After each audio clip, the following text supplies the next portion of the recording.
Hi friends, welcome back to my channel. ನಾನು ಪ್ರೇಮ. ನಾನಿವತ್ತು ಬಟಾಣಿ ಕಡಲೆಕಾಳು ಸಾರು ಹೇಗೆ ಮಾಡೋದು ಅಂತ ತೋರಿಸ್ತೀನಿ ಬನ್ನಿ ಫ್ರೆಂಡ್ಸ್. ನಾನೀಗ ಮೊದಲೇ ಬಟಾಣಿ ಕಡಲೆಕಾಳನ್ನ ನೆನೆಸಿಟ್ಕೊಂಡಿದ್ದೀನಿ.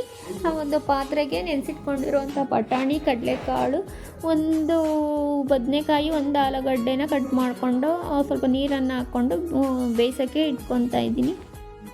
ಕಾಳು ಬೇಯೋಷ್ಟರಲ್ಲಿ ನಾವು ಮಸಾಲೆಗೆ ರೆಡಿ ಮಾಡ್ಕೊಳ್ಳೋಣ ಫ್ರೆಂಡ್ಸ್. ಒಂದು ಬಾಣಲಿಗೆ 1 ಟೇಬಲ್ ಸ್ಪೂನಷ್ಟು ಎಣ್ಣೆನ ಹಾಕ್ಕೊಂಡು, ಎಣ್ಣೆ ಬಿಸಿಯಾದ ನಂತರ ಒಂದು ಈರುಳ್ಳಿನ ಹಾಕೋತಾ ಇದ್ದೀನಿ. ಈರುಳ್ಳಿ ಹಾಕ್ಕೊಂಡ ನಂತರ ಒಂದು 6ರಿಂದ 7 ಎಸಳಷ್ಟು ಬೆಳ್ಳುಳ್ಳಿ ಕೂಡ ಸೇರಿಸ್ಕೊತಾ ಇದ್ದೀನಿ. ಬೆಳ್ಳುಳ್ಳಿ ಹಾಕ್ಕೊಂಡ್ಮೇಲೆ ಒಂದು ಸ್ವಲ್ಪ ಒಣಮೆಣ್ಸಿನ್ಕಾಯಿ, ಸ್ವಲ್ಪ ಶುಂಠಿ, ಒಂದು ಸ್ವಲ್ಪ ಚಕ್ಕೆ ಲವಂಗ, ಒಂದು ಟೊಮೊಟೊ ಕೂಡ ಹಾಕ್ಕೊಂಡು ನಾನು ಇಲ್ಲಿ ಚೆನ್ನಾಗಿ ಫ್ರೈ ಮಾಡ್ಕೊತಾ ಇದ್ದೀನಿ ಫ್ರೆಂಡ್ಸ್.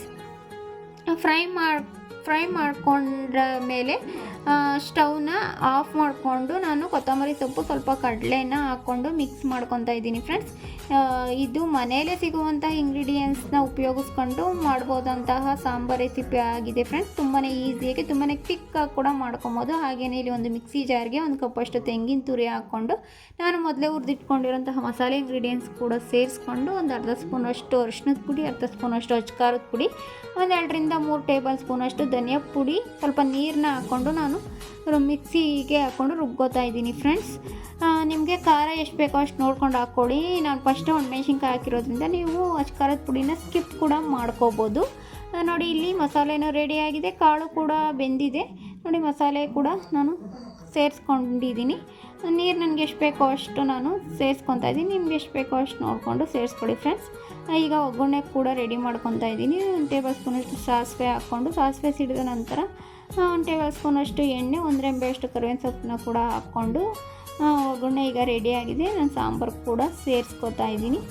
ರುಚಿಗೆ ತಕ್ಕಷ್ಟು ಉಪ್ಪನ್ನು ಹಾಕಿ ಒಂದು 2-3 ಕುದಿನ ಬರೋಕ್ಕೆ ಬಿಡಬೇಕು ಫ್ರೆಂಡ್ಸ್. ನೋಡಿ ಎಷ್ಟು ಚೆನ್ನಾಗಿ ಸಾಂಬಾರು ಕುದೀತಾ ಇದೆ.